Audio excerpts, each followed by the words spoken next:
Gabe just won't do anything and we'll just sit back. So let's see if that's indeed how this best of 5 is going to play out, or if we are full of surprises. Hopefully we are.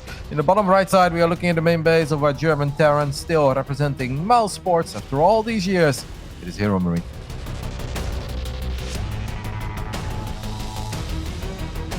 And his opponent, the blue Protoss player in the northwest, repping that route, he is SKillous.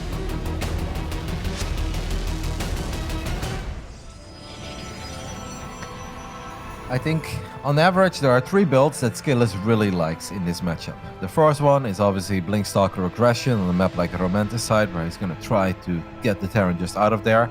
His main build, I would say, his main macro build in general, is the Phoenix Twilight opening, where he just tries to go up to 3 bases quickly, relies on Phoenixes and Zealots to get a good fight against armies that are not that big, and then run away with the game. And the third one is the macro-oriented version of opening up with Blinkstalkers, where you go up to 3 bases quickly and then you rush into Colossus. I think any of those 3 is pretty much what we're going to see in any of these games here. Makes sense. I appreciate the insight on that, Roddy. SKillous definitely took it to a wild place in that series yesterday against Spirit. Was able to tune in for that one. I'm memeing in the chat and enjoying some bonkers PvT play. Just kind of madness all over the place. But I love what you were talking about earlier, is Big Gabe. He's patient. As far as Terran players go, HeRoMaRinE is the epitome of the, if you want to win your ladder games, you do X, Y, Z, you execute it, you don't really have to force anything, and then you get to this particular type of army composition that you want to have, and then you move out and go do your thing. And HeRoMaRinE does that in pretty much every matchup. He's generally not the player that's going to bring the cheese. He's not going to be the guy that's proxy barracksing you all the time, you know.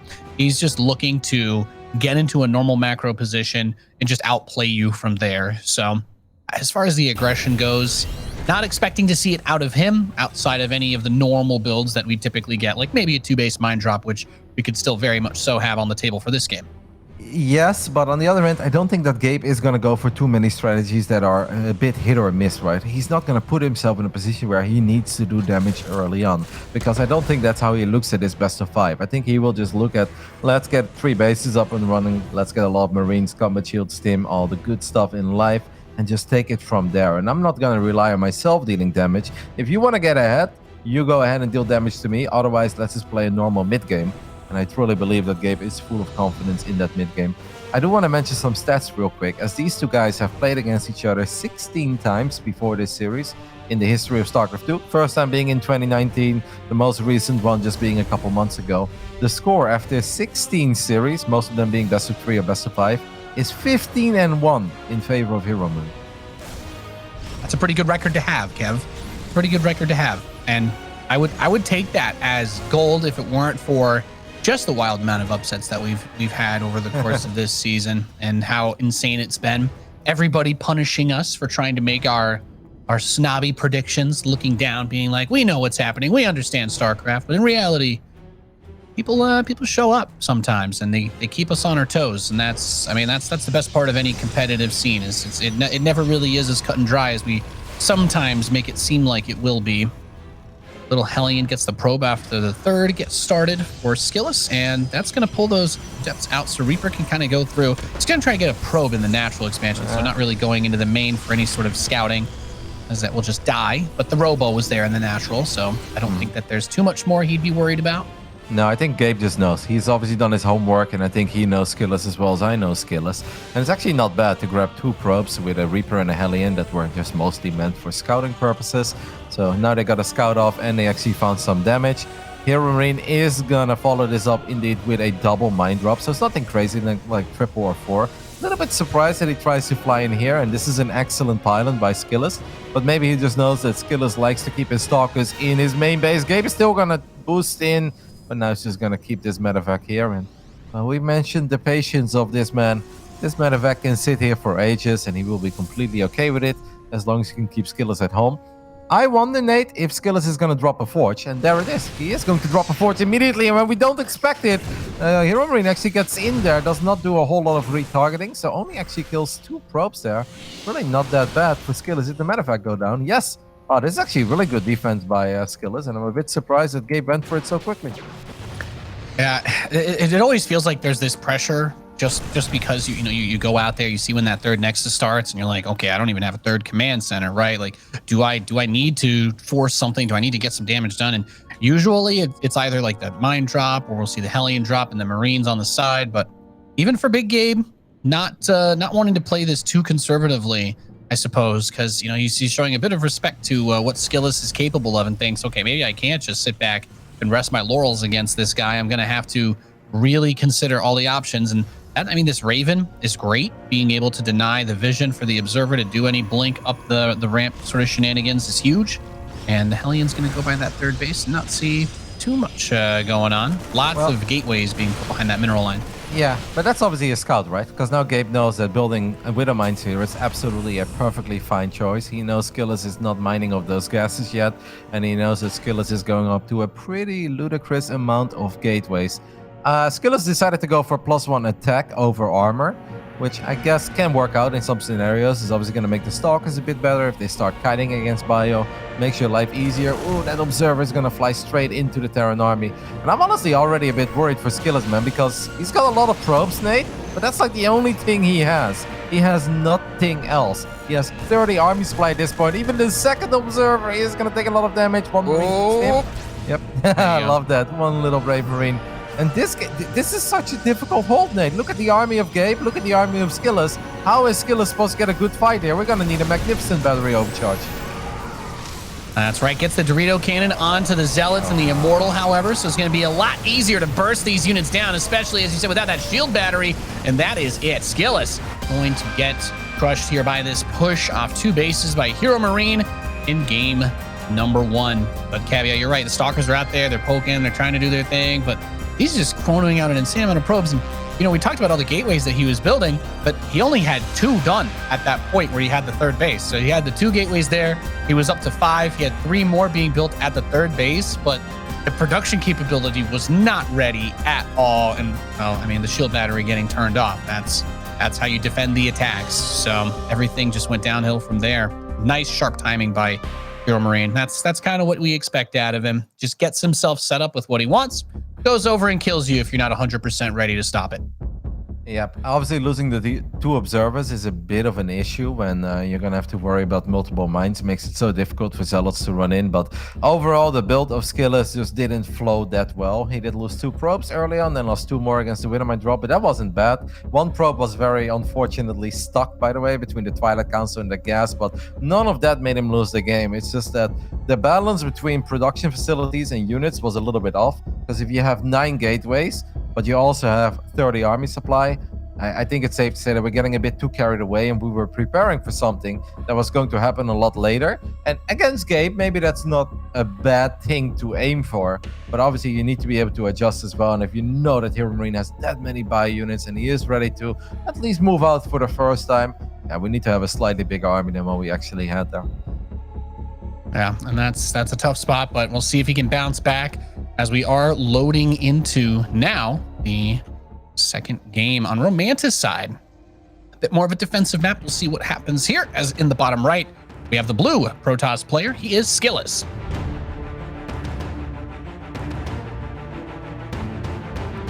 Sending out a probe very early. That's interesting. I'm not that familiar with this. In the top left side of Romantis' side, we're looking at the main base of our gatekeeper himself, taking the 1-0 lead in this best of 5. It is HeRoMaRinE.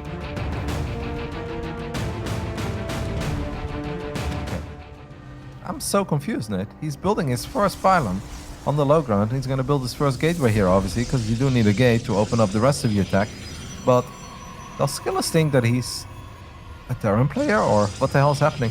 Yeah, I was about to say, my mind immediately went to Skillous has been watching too many of Masa's old games. He's saying to himself, well, if Terrans can just build their barracks in their third and trick us into thinking there's going to be an all-in, then why don't I build my gateway in my third so the Terran player thinks that I'm proxying or all-inning him when he SCV scouts? And it's a curious choice because, well, A, HeRoMaRinE may not scout him and find out that this matters at all. B, it could actually be for some sort of weird rally forward from that gateway, since it is technically a lot closer to where it would maybe need to be. I don't know if that's the most direct path that it can take anymore, but Zealot there's- as well.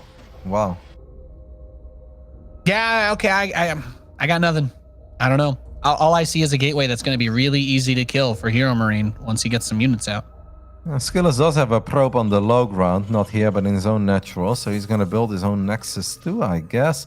There's a cybernetics core halfway done. I don't know. In a weird way, this is a little bit like a max specs build, but then it's not a max specs, right? Because it's not pylon gate, it's pylon gateway, just in a very weird location. And SKillous is going to rally some units to the other side of the map. I guess he's going to chrono boost the hell out of this adept, and this adept is going to show up a lot quicker than it normally does. So if HeRoMaRinE is greedy and doesn't get the bunker up in time, or maybe the Zealot is there to prevent this bunker, I guess there is a weird way where these timings work out absolutely perfect, but if it doesn't, it's going to be a really awkward game for SKillous. We'll see where he takes it. I do want to go back a little bit for a split second to the final moments of Lightshade, where I kind of wish he would have just dropped battery overcharge immediately, Nate, because even if it's just active for a split second, then maybe he would have been able to keep some of his Zealots alive that run forward. Maybe there's some friendly fire with Widow Mines, right? It feels like there were many scenarios where at least that could have been a hold. Even if it's an ugly hold, maybe it could have been a hold. Yeah, it's such a tricky situation, right? You know, you deny the harassment, you kind of keep the probes from getting picked off in a huge amount, and then a couple stemmy boys and a bird come over and blow you up, and it's not a fun feeling. It's not a fun position to be in. But hey, SKillous, I wonder how many times he's practiced this like secretly, where he's like, if I put my gateway in this spot, I can generally catch the Terran a little bit in these situations where I normally would not be able to, as that command center was delayed pretty significantly. And for most builds, that's a pretty big part as far as the supply equation goes. So HeRoMaRinE had to get another depot out a little bit earlier too. So it's just a very awkward overall opening. Yep. Just makes things weird. It definitely worked out. Like at first I was like, well, just the delay alone is not enough because you're dealing some economic damage to yourself too. You're most likely going to end up losing a couple of units. But he didn't just delay the command center. He actually found 3 SCVs too, then even found a Marine. Now the follow-up is a Phoenix, which I think we all kind of expect. I can only imagine that HeRoMaRinE is expecting too, because it's SKillous on the romanticide. Like if he doesn't build a Stargate, what would he do? I guess blink Stark progression, which it is a decent map for. But I think it's so likely that he goes for Phoenixes here. And I guess that's why Gabe is moving out with 6 Marines and a single mine, which is a little bit more difficult to defend for a Phoenix opener. And let's not forget, Nate, that SKillous did lose a couple of adepts. So he actually doesn't have that much firepower to deal with these Marines. Like if it was only 2 mines, he would be totally fine. But since it's Marines and a mine, this is actually going to be a little bit annoying because SKillous barely has any units. Yeah, it's a very awkward sort of position to engage into. That shield battery is only covering that left side too, so he's kind of parking himself by the assimilators. The Widow Mine does get picked up and destroyed, and that's some of the Phoenix energy spent now, going after 1 Marine, 2, and the Adapt with that extra bit of support seems to be enough to hold this back so far, but it's very awkward because like each unit can't really fight, so it's just trading out and really good micro out of SKillous to avoid losing as much as possible and cleaning this up without really taking much damage. Good job there. Losing a Phoenix would have been catastrophic. Was obviously the correct choice to lift that mine immediately, because once you take care of that mine, you don't have to worry about that burrowing and unburrowing anymore every single time you want to get in range. So that went about as well as I think it possibly could have gone. Still not a disaster for HeRoMaRinE because there was some lost mining time there. The Phoenixes used all their energy. Some of them took a little bit of a beating, so they lost HP they will never get back. And this Phoenix almost went down. That's actually, it wasn't as bad for Gabe as that looked, because I know that you might look at this like, wow, he just lost 7 Marines or 6 Marines, a medevac and a Widow Mine. I think you hope for more as a Terran, but that was honestly kind of even if you ask me. Yeah, it's like, you killed some stuff, but I think the more important thing, like you were talking about, was the amount of Phoenix that he was able to keep alive during that. I have been a little bit traumatized from this season of DreamHack Masters through the amount of, I believe it's called a mechanical Protoss strategy of some kind, Rotterdam, but it involves very few gateways and some very expensive units out of robo facilities and Stargate. So these Phoenix keep their harass up. They grab another Marine, get away from the Cyclone in just the nick of time, but he's just making Phoenix Colossus. Yeah, there it is, another Stargate and +1. Okay, I was like, I've seen him do the Protoss mech, and he did get Warp Gate in this game, of course, but well, Kev, this is going to get funky. Yeah, rookie mistake getting warp gate. Who the hell gets warp gate, Nate? 50 minerals, 50 gas. Who Down the drain. who wastes 3 minutes of their life researching that upgrade? What a Yeah, I so wasn't silly. sure, Gateways actually. work without it. To be honest, Nate, once you started talking about it, I was like, yeah, it could be, but I don't think it's going to happen. I think it's just going to drop a Twilight Council and a whole bunch of gateways and maybe try to hit a Phoenix Zealot Archon attack, but he is indeed going for some proper Protoss mech here, +1 air weapons on the way. I do think that Gabe is pretty good against these kinds of builds, but it's actually kind of hard for Gabe to figure this out, because this could still be just Phoenixes with Zealots, with Charge, and Colossus. As there is a Raven, by the way. That's like the most ballsy, adventurous Raven I've ever seen. How the hell is this thing even alive in the first place, Nate? Yeah, that's... I don't know how you just fly a Raven across the map when your opponent has a bunch of Phoenix, but my only assumption can be that he just expects the Phoenix are going to stay in his face and that they will eventually just dive and kill the Raven anyway. So he's like, whatever, I'm just going to try and get as much value out of these as I can. If I kill a Phoenix, that's... Wow. Okay, that's pretty good. He got Stalker, too. Yep. Oh, take it back. Looks like a really good move now. Yeah, and the other, one more Phoenix went down actually in the main base of HeRoMaRinE, so he is losing a couple of very expensive units. And Gabe got the perfect scout up there. He now knows it's not just a single Stargate, it's double Stargate, a Robo. And if he would have clicked on the building that was morphing in or being warped in at that point, he would have also seen that this is a fleet beacon, and now HeRoMaRinE really knows what's up. You know what's actually pretty good against this stuff? Is pure Marine tank. I know that maybe sounds a bit crazy, but I've actually played this a lot myself, and I used to play against a Terran player from Hungary called Robbie G, I think his name was. Yeah, he's not playing anymore. And he just spammed pure Marine tank with only attack upgrades, and it was actually so hard for me to get a fight. And I wonder if HeRoMaRinE is thinking about doing something similar, but I don't think that's the case, as we already see a second starport going down. Yeah, this kind of composition is something that, we don't really get to see a crazy amount at the pro level. There was a game, I think it was between Clem and Hellraiser in the group stage. Yep. And Clem won that series 2-1, but the game that he lost, he had a lot of Marauders and a decent amount of Vikings, but struggled against the huge number of carriers that Hellraiser was eventually able to get, if I'm recalling the correct series here anyway. Yeah, And you are. I casted the game. You can definitely catch people off with that kind of stuff. Yep. I mean, that was a game that it did feel that Clem was winning, and I think Clem was supposed to win it. But at one point, it felt that Clem was a bit indecisive and never actually figured out whether or not he wanted to fight with Marine Marauder or if he wanted to go Mass Viking. And then Hellraiser kind of caught him in between, right? I don't think that Gabe is going to make a mistake like that. But if Gabe sees the Tempest here, I do really wonder what he does. Because Gabe's army is actually very good against Phoenix Colossus, maybe a carrier. But the Tempest are something that he cannot deal with at the moment. He throws down a scan. He's going to see one Tempest. He may think, all right, that's not a big deal. But if the Tempest count goes up, it's actually going to be very problematic for HeRoMaRinE to stay around here. So that's why Gabe steams forward, wants to kill the Tempest, but good use of battery overcharge there.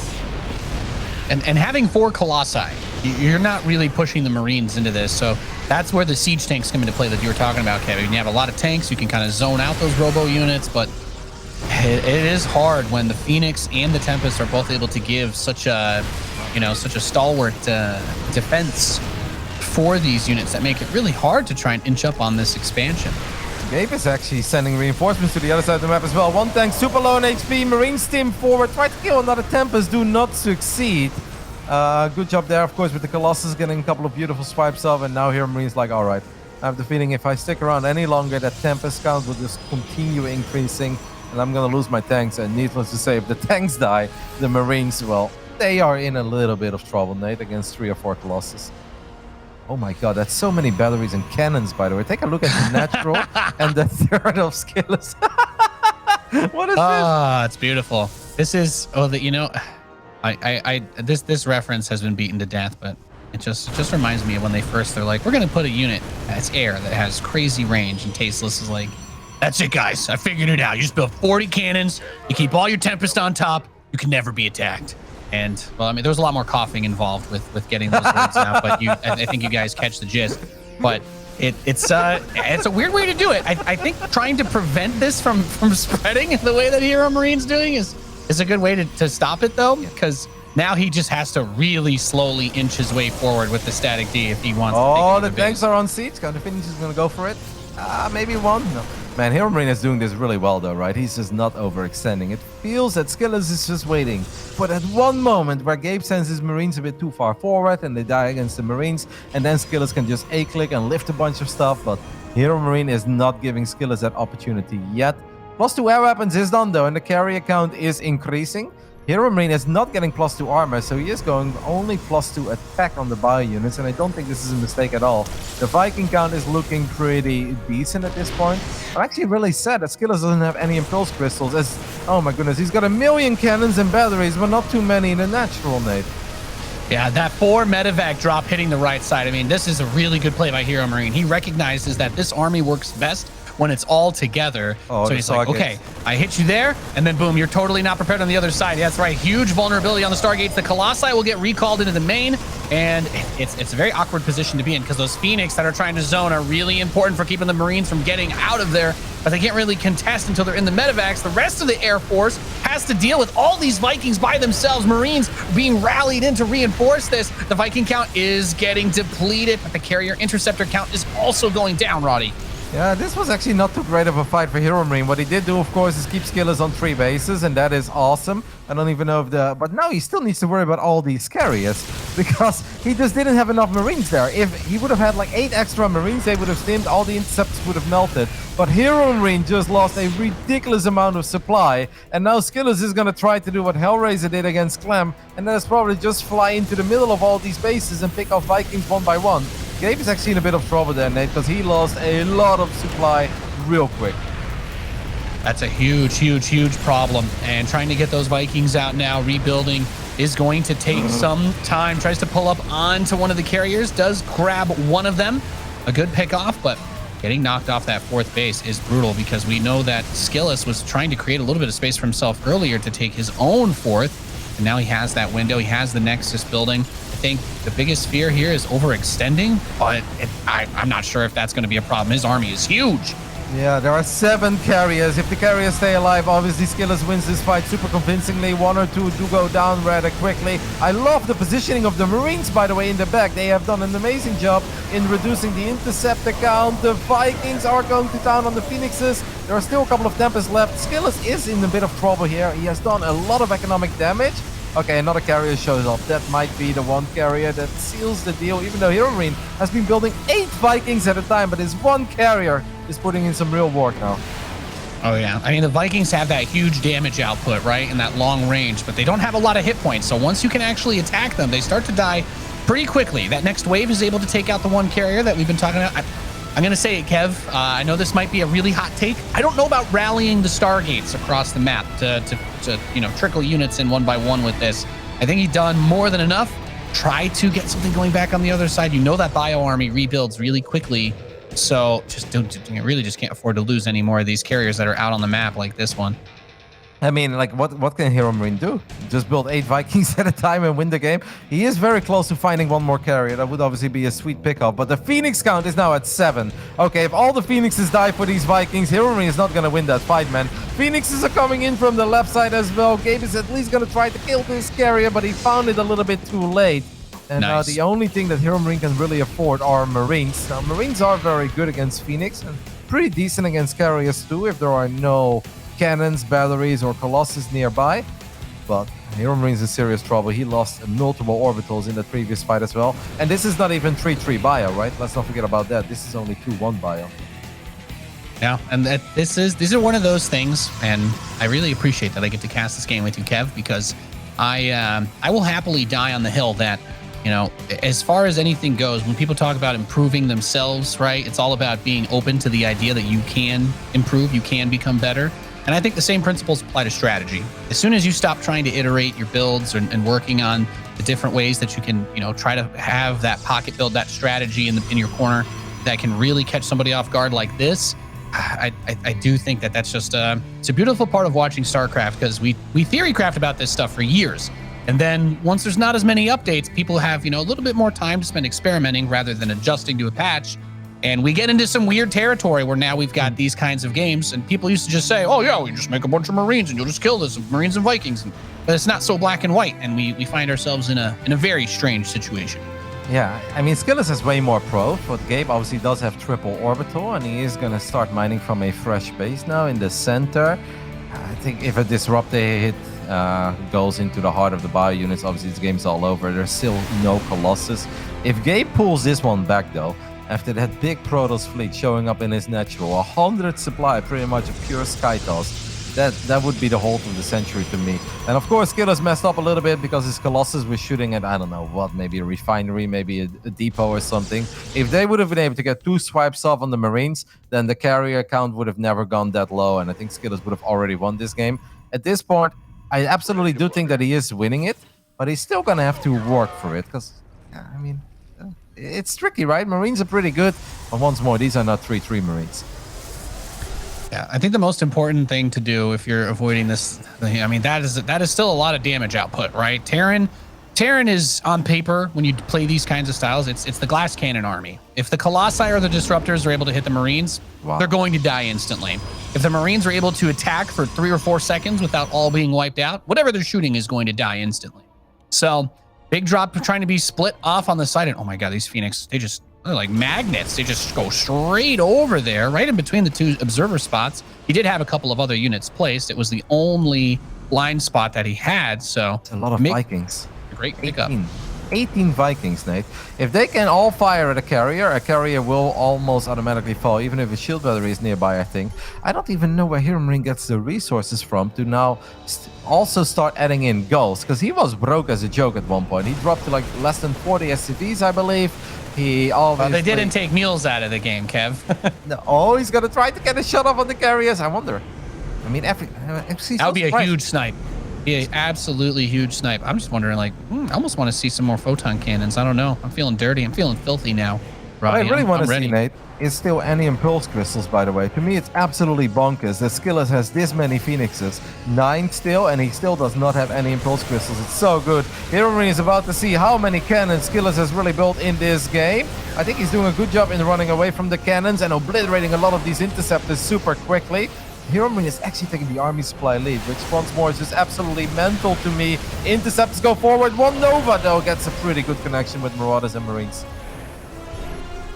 Yeah, and the hardest part, of course, is that once you commit to the fight, unless you win it very quickly and decisively, that's where the strength of the carriers is going to start to reign supreme. You get into these protracted engagements, the interceptors are flying around, you're able to rebuild some of them during the fight, but the carriers themselves never really get exposed. And if you're HeRoMaRinE, the EMP is going to be a huge part of this, because you're not only dealing with the shield batteries, and by the way, Observer, great positioning on this one, can see everything, but you're going to deal with the shield batteries, recharging them, and all of that other stuff. So those disruptors are just really, really terrifying, because how do you try to target fire them when they're underneath 8 carriers and a crap ton of interceptors? But here we go. All the interceptors do get out almost immediately. The disruptors are just trying to close the distance to all the bio units. Seems like the Marauders did manage to pick up 1, but HeRoMaRinE just lost a ridiculous amount of Vikings real quick. He had over 20, Nate. Now he only has 6, and Novas do go down, and one of them connects. And that is going to be good enough in the end for Skillous to tie things up, where at one point I honestly think it didn't look very good for him. But that fight in the bottom, because Skillous only recalled the Colossus, went amazing, because all that was left on the bottom side were tanks and a couple of Vikings. And the Vikings, I was watching that fight, they were actually shooting at interceptors for quite some time. So then obviously he gets to clean up in the main with the Colossus, Phoenix, and the recall, and he wins against tank Viking. And at that point he took like a 60 supply lead. I think that is what allowed him to win the game. That was awesome. I'm not gonna lie. I love seeing crazy stuff like that. That game that we were both talking about, I don't know, maybe we cast that together. Your memory's a lot better than mine, Kev. I have to give you that. But I saw Clem lose a game to that. I'm like, it seems like people generally underestimate this style and what you kind of need to deal with it. And I'm kind of a crazy person, so I'm always going to say, like, hey, if you're trying to deal with a bunch of carriers, battle cruisers are your friend. But what normal strategy gives you a path to get there without dying in the process, right? Especially if you're doing a bio build. So I just love seeing it. It's like watching HeRoMaRinE trying to solve a Rubik's Cube, but the Rubik's Cube is like a bomb that's going to go off if he doesn't figure it out in time. And that's kind of how the game plays out. And just kudos to Skillous for giving us an incredibly entertaining start to this series. Yep, and tying things up. And SKillous is a very emotional player, so I think just getting a point on the board immediately will hopefully calm the nerves a little bit and allow him to play his best StarCraft, which is something he absolutely needs if he wants to take Big Gabe down in this best of 5. I do still like the way that Gabe was playing, and I thought Gabe was honestly making a lot of the correct choices. It's just at one point maybe a few too many Marines in the main and not enough Marines to protect those tanks, because it was 1 or 2 carriers that won the fight against 8 Vikings, and then the tanks were not doing anything, and it felt like, all right, Gabe is doing well. Gabe is obviously outmining him. Gabe's taking control of the map, and then suddenly Gabe lost 70 supply real quick. And SKillous is like, cool, now I can run into your natural, right? And I think he derped a little bit there, not trying to get some value out of the Colossus, but it didn't matter in the end. He did get the victory and tie things up. That's obviously what we want to see here in the playoffs, Nate. Yeah, no, that's that good. That's what we're talking about. It's not going to be an easy, straightforward tournament for the favorites anymore. These other players that are kind of playing off meta, bringing out those quote unquote not viable strategies from the armchair generals of the internet. You get to see them really bake these strategies and iterate them over time, find ways to make them work. Is he going to win the series because of that? I don't think that that's a very reasonable thing to say. They still like HeRoMaRinE. I still think he's the favorite, but this completely changes the way that Gabe has to approach the rest of the series, because if he underestimates or doesn't even realize he's running into that strategy again, then things could get awkward very fast. Yeah, I'm not too concerned about that or the same game being played out again. Obviously, Romanticide, I think, is a good map to pull off something like Phoenix Colossus or Phoenix or Protoss Mech, if you call it how you want it. And let's not forget that the start was obviously not bad by SKillous, right? Because that Zealot and the Adept actually caused a bit of a delay on the command center, found a couple of kills on the SCVs as well. I believe the Hellion went down, 1 Marine went down, and then the follow-up defense in the natural, even though it wasn't like cleaned up immediately, he didn't really lose a whole lot. So a lot of things went SKillous' way in the early game for him to be able to go for a strategy like that in the first place and actually get things up and running. But overall, very entertaining game with some great patience, I think, being displayed by this man when the tanks were knocking on the front door of his third base. He was patient, calm, made a couple Tempest, and he saw Skytos prevail in the end. Our Russian Protoss, SKillous.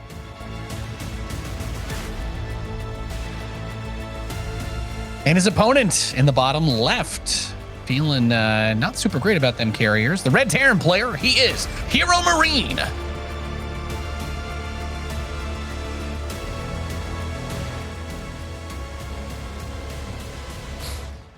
One thing I can say though for sure about Big Gabe is that he doesn't get too shaken up if he drops a map.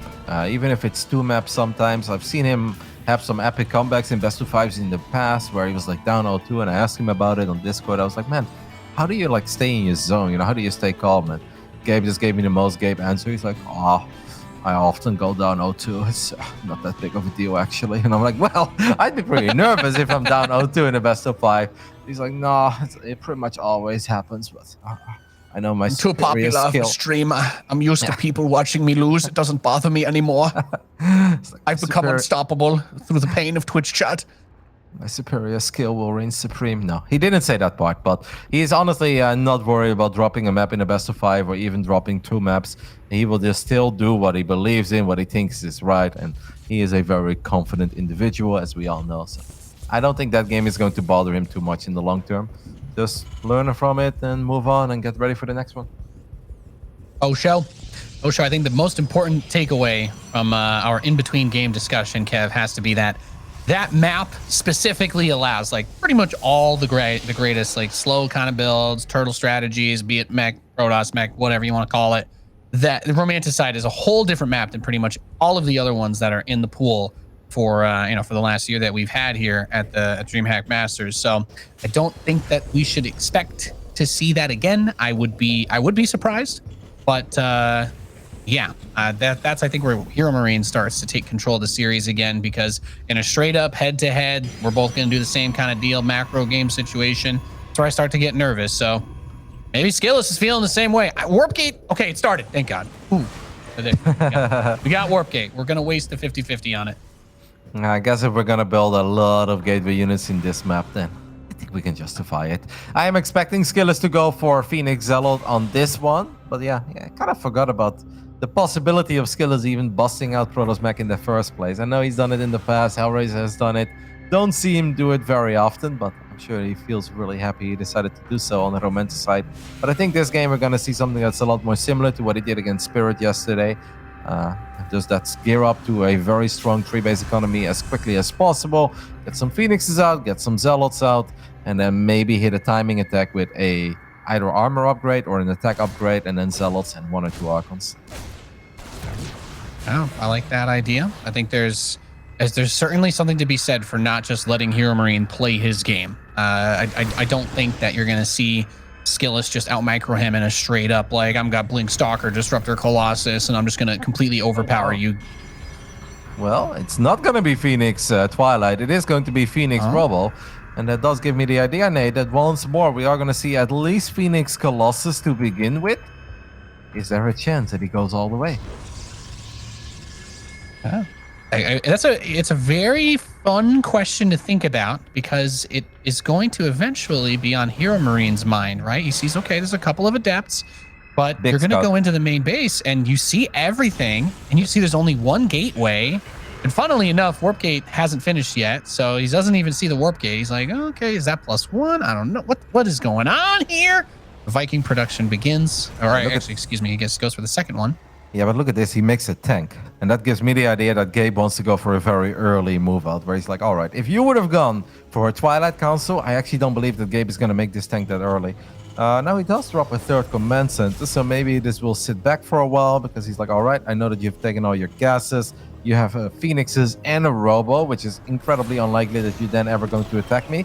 If you are Skillous, it's very important to confirm what you're up against, because that will allow you as a Protoss player to be more greedy on your side of the map. Right now, he doesn't want to warp in the Nexus because he doesn't exactly know, like, am I safe or not? But if he then sees that all the units are at home and he sees there is a 3rd command center, that's obviously when he's going to feel a lot more comfortable and wants to get that confirmation. Gabe is doing an amazing job in keeping him in the dark, because I'm looking at Skillous' vision and he still hasn't quite seen it yet. If he would know that command set is being built, Nate, I can guarantee you he's just chrono boosting probes now. And he's playing this one very, very close to the chest, because he has not, as you said, been able to gather the information we've been talking about. But the 3rd Nexus coming in, and there's still just the 2. Okay, he's adding more gateways, Roddy. Okay, never mind. The world begins to spin normally once more. Phew. And then we're probably going to see a Twilight Council too. Skillous is finally going to get the confirmation that there was a command center, which I'm sure he's somewhat happy to see. Now for HeRoMaRiNE, what's going to be very important is that he too gets a decent scout off, that he knows for sure it's not going to be the same thing as we just saw on Romanticide. For a split second there, Macfield Accelerator was on the way, and I was like, there is absolutely no way he's going to go Macfield 6 minutes in, but he's not. Skillous is going to get a bunch of gateways, Twilight Council, and then most likely drop a Templar Archives too. And if HeRoMaRiNE makes an early move out, Nate, he could absolutely get swallowed by a Protoss that thinks he's a Zerg and just spam a lot of units. Yeah, this is it's a very stressful situation to be in. You're like, okay, he's kind of going for the same thing from the last game, but it can't be the exact same kind of deal. He wants to take this 3rd base, and is he going to move out once this is planted, or? I mean, HeRoMaRiNE should absolutely not move out. That's very easy for us to say. I love this turret, by the way. This turret in the 3rd mineral line, that's a turret that Soul Spirit, damn it, didn't have yesterday. And I think that would have really helped out. Now, HeRoMaRiNE throws down a scan in the main base, and what he sees is a buttload of gateways, and he doesn't spot a forge. So I think he knows exactly what's up, because Skillous right now is 6 workers behind. That's absolutely crazy for a Protoss to be 6 workers behind after not losing a single worker. So all that Gabe really needs to do is just get some good SimCity, get a bunch of depots, get a couple of bunkers, a missile turret here and there. Anything that makes it very awkward for Phoenix, Zealot, Colossus, Archon to A-move you is going to work out in the Terran's favor. And I think HeRoMaRiNE is, at the moment, making all the correct choices, Nate. He's looking good. Getting himself situated. I love the bunker. Big fan of that. Especially, as you've already pointed out, without the forges, he's not going for upgrades. The army is only going to get weaker over time, and this means that it has to be centered around making a big push when the opportunity arrives. So there you go. 4 High Templar being brought in to turn into Archons. There's a huge number of Zealots. The Phoenix will be crucial in trying to deny the siege tanks the ability to target fire the Colossi, but also bully away the Vikings. They've got a lot of work to do. The Zealots are going to help against the tanks, though, so the fight begins. I think he's waiting for the Vikings to try to attack against the Colossus first, but one gets bursted down instantly. The rest of the Phoenix and the Archons and the Zealots are on top of the army. The Bio is cleaning it up, though. Siege tanks are in the air, but the Marines are still standing strong. SCV is getting pulled to try and help with the defense. Marines unload from that bunker, by the way. They're able to hit the Colossus from up top. Nothing was shooting back at them, and the attack has been thwarted. GG. HeRoMaRinE goes up 2-1. Yeah, Gabe is too good in sitting back, mate. Gabe is really, really smart. I told you that his game sense in general is off the charts, and this is a game where you technically could say HeRoMaRinE didn't see a whole lot, but he throws down one scan, he knows who he's playing, he sees the amount of gateways, he's like, all right, hands off the keyboard, I'll stim when you show up. And SKillous was ultra committed, ultra all in, but the depots, the bunker, the turret, it makes it so hard for an attack like that to work, and it really didn't work. That means HeRoMaRinE takes a 2-1 lead in his best of 5, the final best of 5 of the European portion of our show. We're gonna take a 3-minute break, and after that we'll be back with Gabe against SKillous, Game 4.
Welcome back. Once again, I'm sure you're all very excited as much as we are to see how this one is going to finish up. We are getting ready for game 4 between HeRoMaRinE and SKillous. The German up 2-1. Roddy, looking pretty good. And as you said, hanging back better than the best. Oh yeah, man, he invented this. Like, just throw down one scan and he knows exactly where he's at. It's very obvious that HeRoMaRinE was kind of playing the player there a little bit, playing against the reputation that someone like SKillous has. And it just felt that Gabe was really expecting that, and he received it with open arms. Like, all right, man, if you want to walk into my little setup of all these tanks, bio well protected, depots everywhere, a bunker and a turret, be my guest, because it's not going to end well for you. Of course, great micro by HeRoMaRinE, running the Marines behind his tanks, the tanks focus firing on the Colossus, and all that good jazz, but we know that this man is capable of making all the correct calls in the heat of the moment. In the bottom left side, the gatekeeper himself, HeRoMaRinE.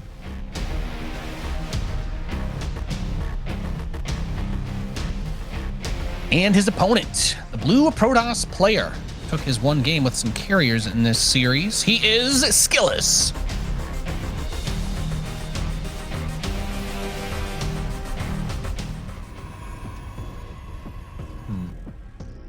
This could be a map, Nate, where if you really want to go Protoss mech, you could potentially pull it off. I don't know if you're familiar with the Israeli Protoss, Adominus, I believe is how I'm supposed to pronounce his name, or Adominus.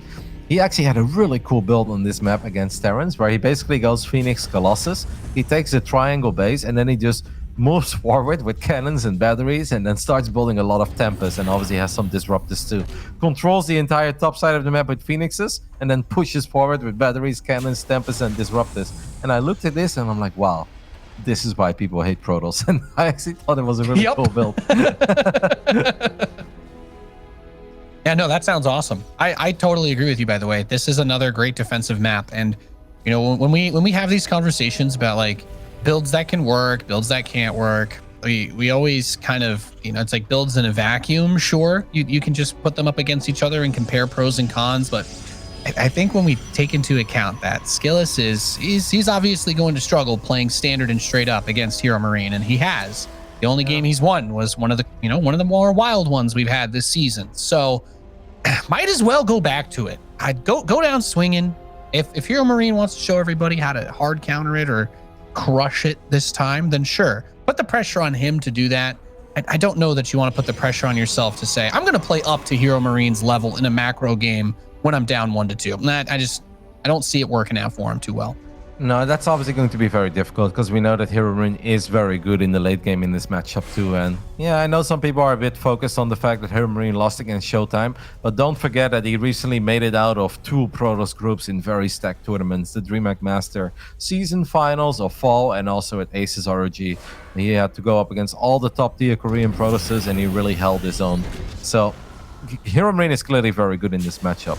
But what I would like to see from SKillous a little bit more in general is just confidence and belief in his own ability. Because a while ago, I really felt that SKillous was on the same trajectory as MaxPax was, and he was getting better in multiple aspects of the game. And then it almost felt that he lost confidence in himself, and he became a little bit one-dimensional, and in my opinion, very predictable, as he does lose this Adept here. And it makes me sad, Nate, because he really is a very talented individual, and I believe that he can teach himself multiple styles, just the way that we see MaxPax evolve as a player. I feel that SKillous is kind of limiting his own options at this point. Yeah, I think you've kind of covered it as best as we possibly can at this point. It is a struggle, just because, you know, it's obviously still a good result, I think, overall for SKillous. Oh, really good. Like, even if he loses here, it's still a really good run. He's a player that has been improving, and if he continues to improve at the rate that he has been, you know, from season to season, then maybe we'll see him have, you know, a third or fourth, you know, kind of strategy that he can really rely on, or he just, you know, can play that standard macro game a little bit better if he's able to key in on 1 or 2 areas and then mix it a little bit further. Probably also fair to point out, it's like you don't always expect to run into HeRoMaRinE this early in the lower bracket either, so it's a tough draw to get. All of these players are tough draws. I think you were saying EU has just become like stupidly competitive. You know, we don't just have the top 4 players dominating everybody anymore. They're starting to drop maps to, you know, random players nowadays, because they're slowly getting figured out. They've raised that bar, and everybody else is just trying to reach higher to get to that same level as them, and it's made for a hell of a tournament to watch, I'll say that much. I mean, I definitely agree with you that HeRoMaRinE is a very tough draw in lower bracket round 2, but It could have been Max Packs in PvP, which is a nightmare. It could have been Raynor, which is perhaps the biggest nightmare. It could have been Lambo, which is also a nightmare. So the European scene is just very stacked. It was always going to get hard, and obviously Gabe is one of the tougher ones, but perhaps not even the toughest one. Anyway, let's see what Game 4 has in store for us, as HeRoMaRinE is going up to 3 bases once more. And I almost feel like he's faking a little move out here. I gotta say the Marine count is high, so maybe he is confident enough that he can run towards the other side of the map, and if he can just get the tank sieged up in a nice spot, it is actually going to be a bit annoying for SKillous to deal with this the more I look at it, because he has a Robobay on the way, Nate, but he doesn't quite have access to Colossus yet. And if you don't have access to Colossus, running into that one tank is already going to be a nightmare.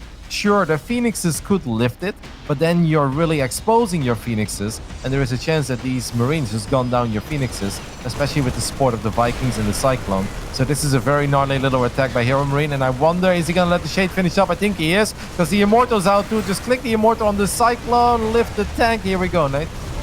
Yeah, you see this third base defense getting set up. The Immortal, great target fire onto the siege tank. The Viking picked off not too badly. As long as if the Immortal gets away and you're able to keep this third base alive, you're happy. But the shields on the Nexus are gone. The Cyclone is coming in, so decision time has to be.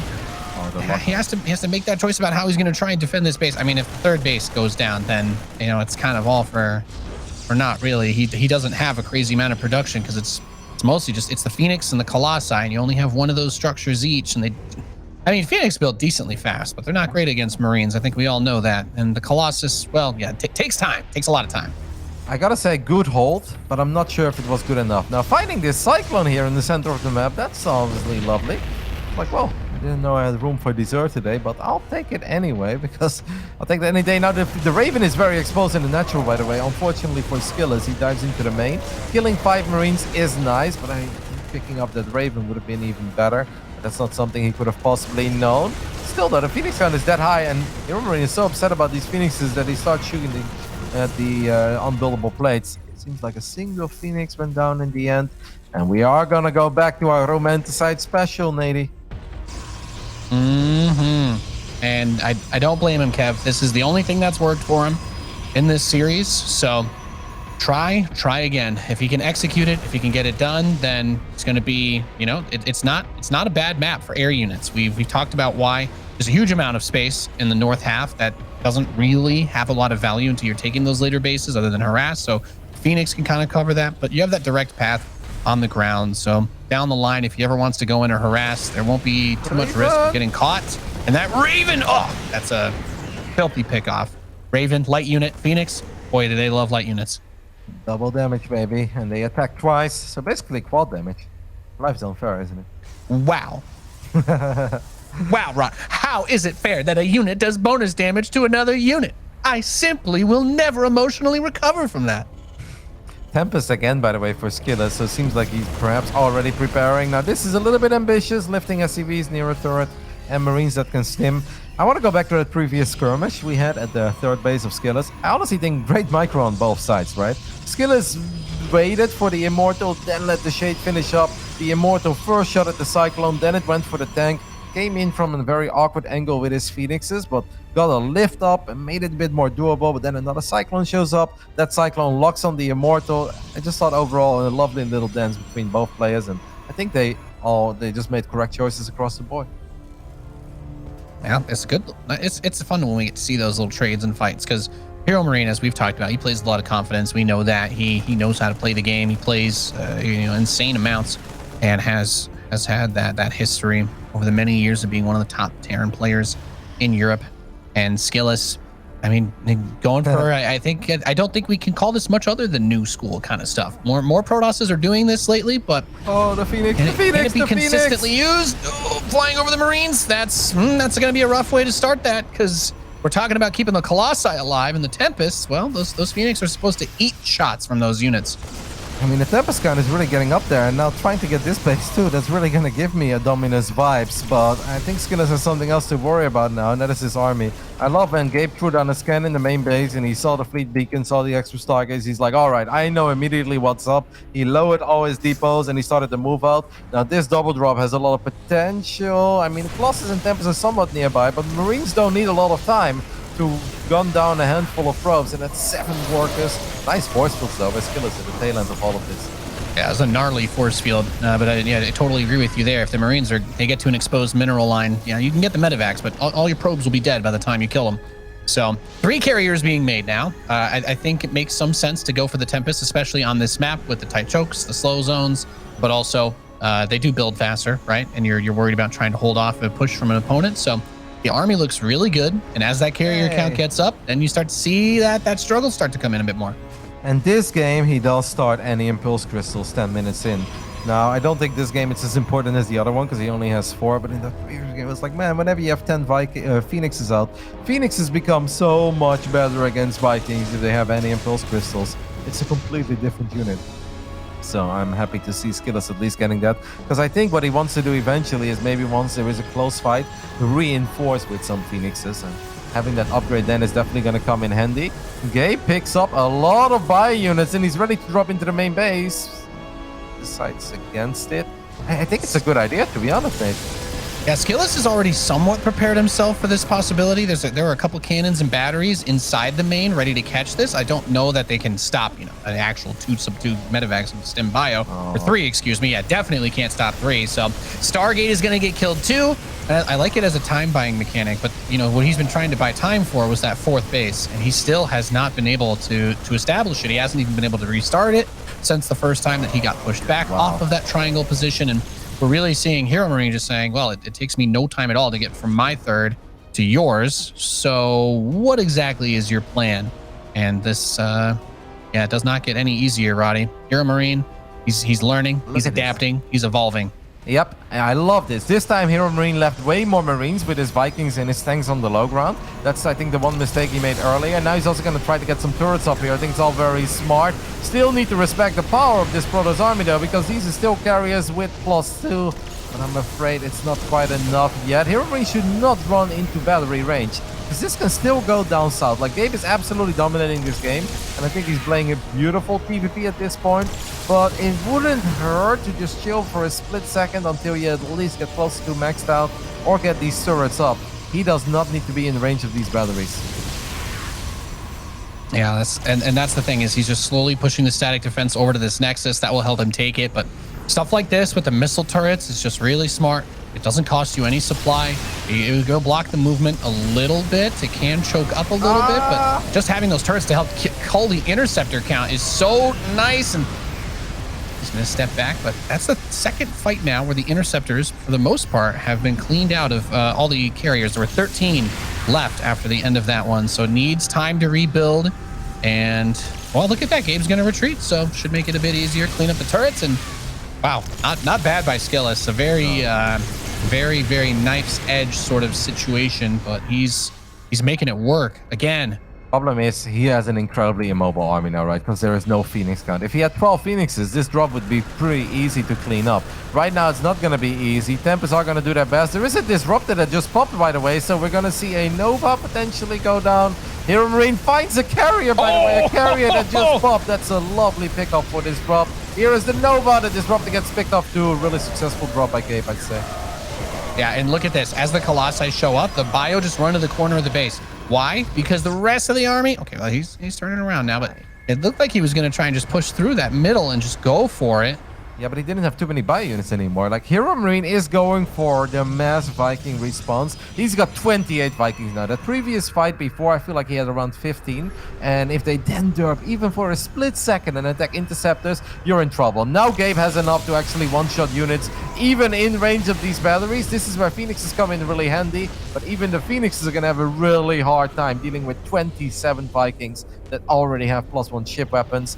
I've played a lot of these games, Nate, and eventually it's not going to be pretty. And Phoenixes are really important here, because if you only have carriers and Tempest, the Vikings will just get in range, fire a volley, disengage, and rinse and repeat over and over again. And you cannot win that fight. So what you really want is a fight where you can get the interceptors out, but then the Phoenixes can also get on top of the Vikings. However, the ball is not in your corner. The ball is in the corner of the Terran player. And if HeRoMaRinE does not mess up, I do think he has a much better army here. Yeah, this position's really good. The tank's on the high ground, working away at the shield batteries. He has the ghosts to get rid of with the EMPs, but a little bit of time spent attacking the interceptors by these Vikings. Now the carriers are continuing to push forward. Most of them have been cleaned out. There are 7 interceptors across all the carriers that are left right now. So he's trying to rebuild. But as you said, when you go into that production for the Phoenix, though, it does slow down the production of the carriers, and then the rest of the units start to get a little bit better. But man, this is a very intense situation. And Gabe with the double armory, getting all of the air upgrades, because he knows it's incredibly important to have, especially the armor on the Vikings. Vikings don't have armor by default. So that's why one of the reasons why you see carriers rip them to pieces so much. Getting double upgrades here is a very smart move by Gabe. I really wouldn't hate it if HeRoMaRinE at least gets attack upgrades for the bio. Like get +2, get +3. I think armor is not that important. As the Vikings do get in range, they get a lot of shots off on a Colossus. Colossus does not quite fall. HeRoMaRinE goes for another triple drop into the main base. There are a couple of cannons, but that's obviously not going to be enough. These Stargates are all the way in the bottom side. I do love the way that HeRoMaRinE is playing this, but he still needs to be very careful. And he's even getting nukes now, Nate. Yes, he is. Drop is going to go for the main base while he continues to posture around. And I love the stuff like that with the sensor towers. Now, having the Phoenix count raised this much does make it easier to come over and try to help defend against this. But, you know, the Phoenix themselves are still going to struggle a little bit if they fly too close to the Marines to try to pick them up. And here comes HeRoMaRinE back over to that 4th base. Once again, the Vikings are looking to catch the units that try to go between the bases. He might have been hoping the Colossi would walk down that cliff maybe outside the main base. Are you kidding me? Carrier survives with 12 HP, Nate.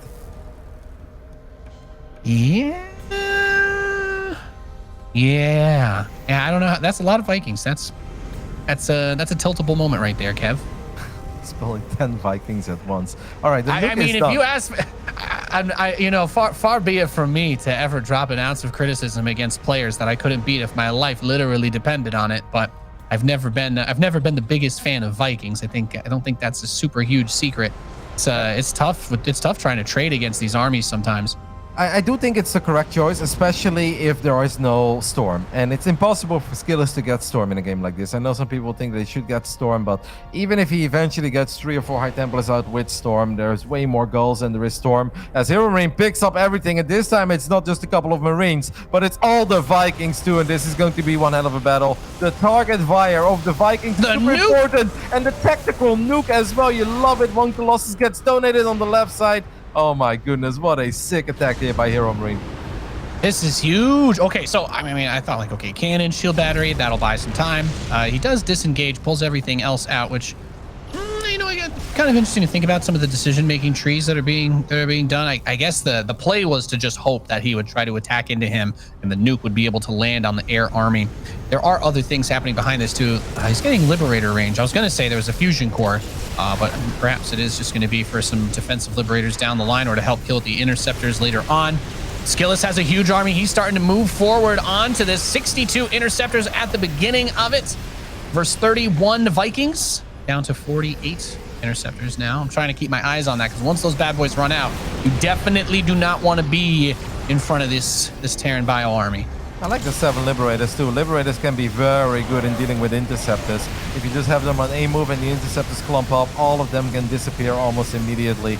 HeRoMaRinE is playing an amazing game, but he still needs to be really careful because if these interceptors get on top of his Vikings could disappear real quick. And it's only 26 Vikings now against the 10 carriers. We don't have too many missile turrets here. HeRoMaRinE obviously does have a bit of a bank, and that interceptor count is dropping, but it's not dropping all that quick, mate. Yeah, he's done a pretty good job. It's been stable around that 30 to 45 mark as he's been rebuilding in the middle of the fight. Hasn't dropped below, or it just now goes below 30, but he's pushing up towards that production. Now, everything is pretty committed here. We see the Liberators are starting to get involved in the action too, and those interceptors die way faster. Less than 10 on those carriers. Or, well, you know, the carriers themselves are dying now because, well, they don't have the ability to kill these units anymore. Another carrier does get rallied forward into this. Look at the Colossus losing the fight against the Ghost. I think in the end an amazing hold by HeRoMaRinE because the Colossus just had absolutely no upgrades, and if the Colossus have no upgrades, they can't even kill a Ghost that's being healed by a couple of medevacs. So the Marines were doing their duty in picking up the interceptors. The Phoenixes showed up a little bit late. I think the Liberators came in real handy too there. I'm afraid that SKillous just doesn't quite have the bank to rebuild the army he just lost. I didn't hate that he went for it, Nate, because the longer it would have gone on, the worse it would have gotten and the harder it would have been, especially if Vikings ever get +3. So I don't hate the fact that he just went for it there. Unfortunately, he fell short. And it will not be easy to rebuild that type of army that he had. I think, especially with +3 attack now finishing for the Vikings and the Liberators, that he has everything he needs to deal with the air units at this point.